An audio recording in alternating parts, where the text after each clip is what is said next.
आपको भारत में पहली इच्छा मृत्यु के बारे में बताते हैं। 11 मार्च को 35 साल के जिस युवक को सुप्रीम कोर्ट ने इच्छा मृत्यु की इजाज़त दी थी, कल यानी 24 मार्च को उसकी मृत्यु हो गई। या आप ये कह लीजिए कि आखिरकार उसने मृत्यु को प्राप्त कर लिया।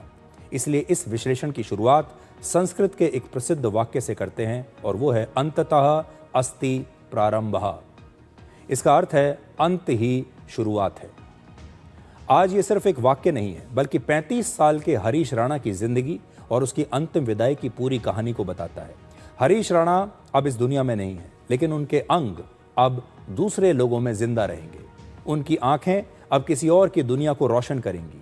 उनका दिल किसी और के सीने में धड़कता रहेगा, क्योंकि हरीश राणा की आंखें और अन्य जो उनके ऑर्गन्स हैं वो मरने से पहले दान करके गए हैं। यानी पिछले 13 वर्षों से जो व्यक्ति अपनी जिंदगी जी नहीं पाया, अब उसके अंग दूसरे लोगों को जीवित रखेंगे।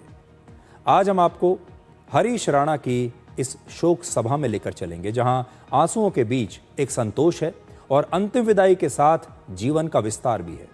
सुप्रीम कोर्ट से इच्छा मृत्यु की अनुमति मिलने के बाद हरीश को दिल्ली के एम्स में भर्ती किया गया था। वहां धीरे धीरे उनका लाइफ सपोर्ट सिस्टम हटाया गया और फिर 24 मार्च को उनकी मृत्यु हुई। हरीश जो चाहते थे, आखिरकार उन्हें मिल गया। लोग तो जिंदगी चाहते हैं, लेकिन वो मौत चाहते थे। आज सुबह उनका अंतिम संस्कार हुआ। वो तस्वीरें आपके सामने हैं।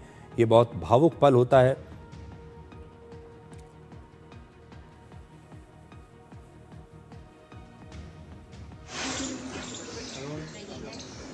वो यही सूक्ष्म में अपने शरीर के आसपास ही। आज हरीश ने अपनी मृत्यु को भी एक उत्सव बना दिया, क्योंकि उनकी अंतिम विदाई उनके परिवार को एक सुकून देकर गई है।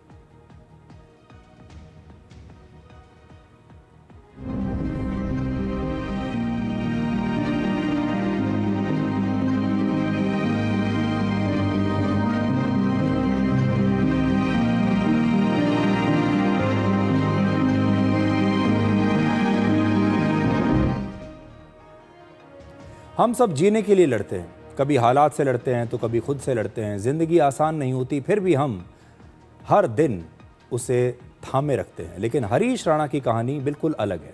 उसे ज़िंदगी चाहिए ही नहीं थी, उसने तो अदालत से मौत मांगी थी। वर्ष 2013 में एक हादसा हुआ जब वो चौथी मंजिल से नीचे गिर गए और इस हादसे की वजह से हरीश राणा कोमा में चले गए। दिन बीतते गए, साल गुजर गए, लेकिन उनकी ज़िंदगी वहीं पर ठहर गई। 13 साल तक वो सिर्फ मशीनों के सहारे जिंदा थे और वो खुद से अपने आप से अपना कोई काम नहीं कर सकते थे। यानी ना उन्हें होश था, ना बातचीत कर सकते थे, ना कोई प्रतिक्रिया। डॉक्टरों ने भी मान लिया कि अब वो कभी ठीक नहीं होंगे। और ऐसे में सवाल है कि क्या यही जीवन है? इसी सवाल के साथ हरीश ने सुप्रीम कोर्ट से अपने लिए जिंदगी नहीं, बल्कि एक सम्मानजनक अंत मांगा। अदालत ने भी इच्छा मृत्यु के रूप में हरीश को सम्मान के साथ अंतिम विदाई की अनुमति दे दी और इस तरह 13 वर्षों से चला रहा एक अंतहीन दर्द समाप्त हुआ।